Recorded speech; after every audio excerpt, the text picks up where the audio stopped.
Hi guys, welcome back to my channel. So today we are going to mark some things off the to-do list in the garden. It is a beautiful day today. It's about 72 degrees this morning and the high is only 81, which is crazy for July. Now I know this is only short-lived. It's going to get hot again next week, but this cool weather gives me so much energy and excitement to be out working in the garden. So let's dig in. Do you guys remember this yarrow that I cut back the other day? It's the Proven Winners Firefly Fuchsia yarrow. Well, look, it's blooming again. It's awesome.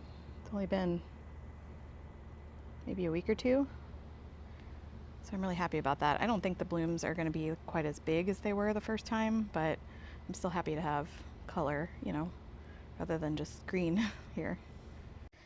Okay, the first thing we're going to do today is a real quick and easy job. So these are those deterrent things. There's like solar deterrents for pests and animals in the garden. You can see the solar panel there. And they give off a bright light and a sound, like a beeping sound. I have them turned off now so they don't annoy you in the video, because they are kind of annoying. And they also have like a sound that's more high pitched that humans can't hear and only animals can. I'm going to put these behind my garage. We have occasionally do have raccoons that go back there and make their presence known, if you know what I mean. And so I'm going to put these back there as a deterrent, so hopefully when they come back through there at night, this will deter them from, you know, the light and the sound that happens when these go off will deter them from going back into behind my garage area. So this doesn't harm the animal in any way. It's just meant to kind of scare them off, and hopefully they don't do their business behind my garage anymore. Yikes. Okay, there's where I decided to put that one kind of on the corner. It gets plenty of light right there to charge up the solar panel. And I don't know if you can see, but those lights are flashing right now from the motion.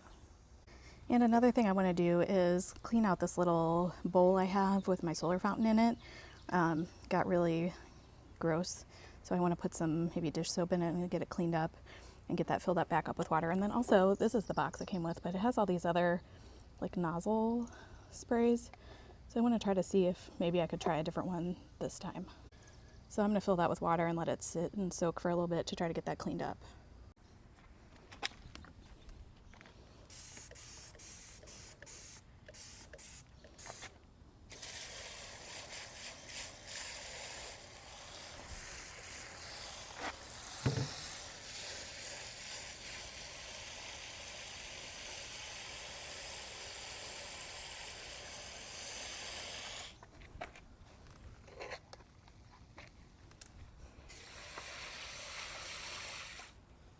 Something else I want to look at today is this planter over here.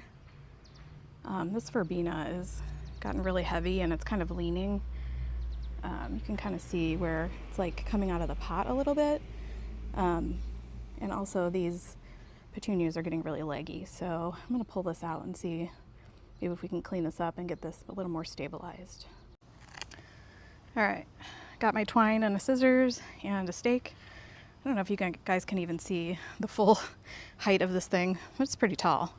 The back of the plant is here and it's sort of leaning towards you. So I'm going to put my stake here, and then I'm going to take twine and loosely wrap it around so it, you know, kind of hold it up, especially like on a windy day. It probably needs it more than anything.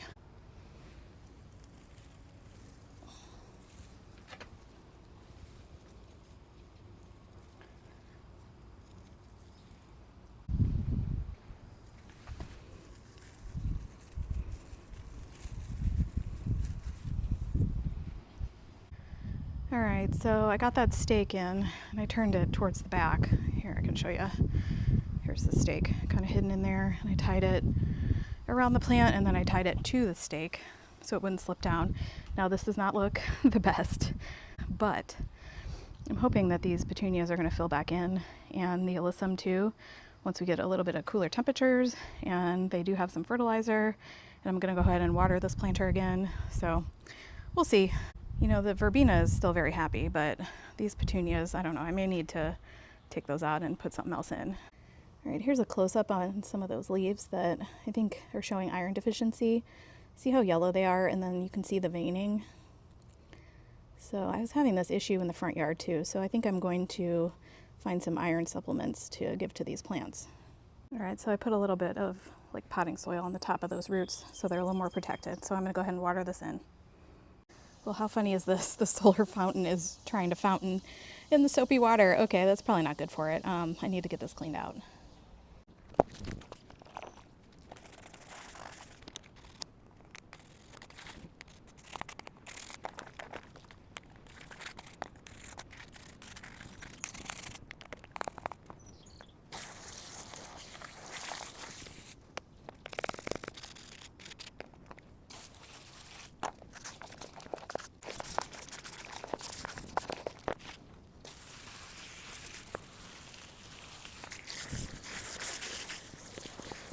All right, so let's get this filled up. I want to test some of these attachments for the fountain and see which ones I like best. So let's do a little test here. When setting up these fountains, you really need something obviously without a drainage hole because you need it to contain the water. This one is just from Walmart. It's Better Homes and Gardens brand.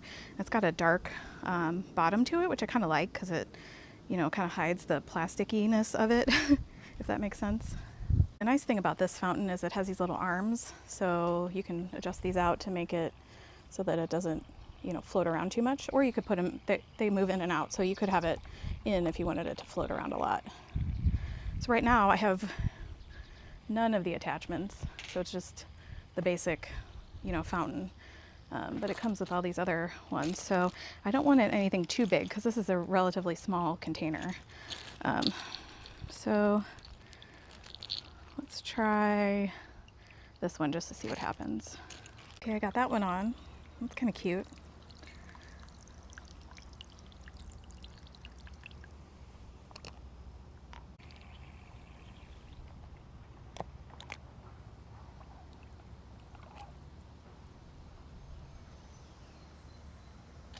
Whoa, whoa, okay.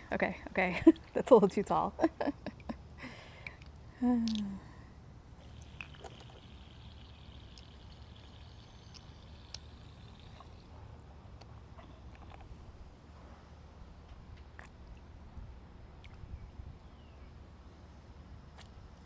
Okay, that's out of the bowl.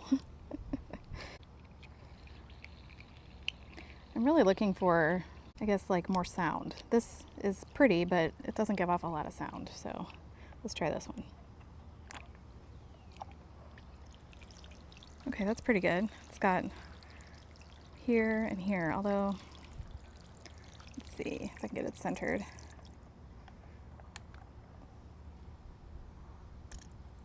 Sometimes you have to push these down to get them to start up again. Yeah, I like that one. It's definitely staying in the bowl, I think. And it's got a nice sound to it. Okay, I think we're gonna go with that one. Here's where I decided to put it, in the corner on the patio next to the elephant ear. It's working really well in the sun. I don't know how it's gonna be when it's a little shady. I think it kind of stops bubbling, but that's okay. I really like it here because it's next to my patio and my covered porch, so I can hear it from both sides.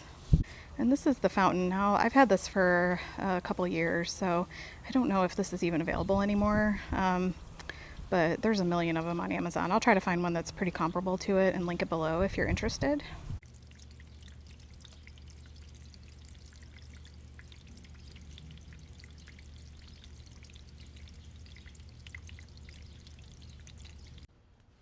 I want to thank you guys for watching today. We got a lot done in the garden on this beautiful day. It was nice and cool, and I wanted to ask if you would take a moment to subscribe to my channel. It really helps me out, and have a great day.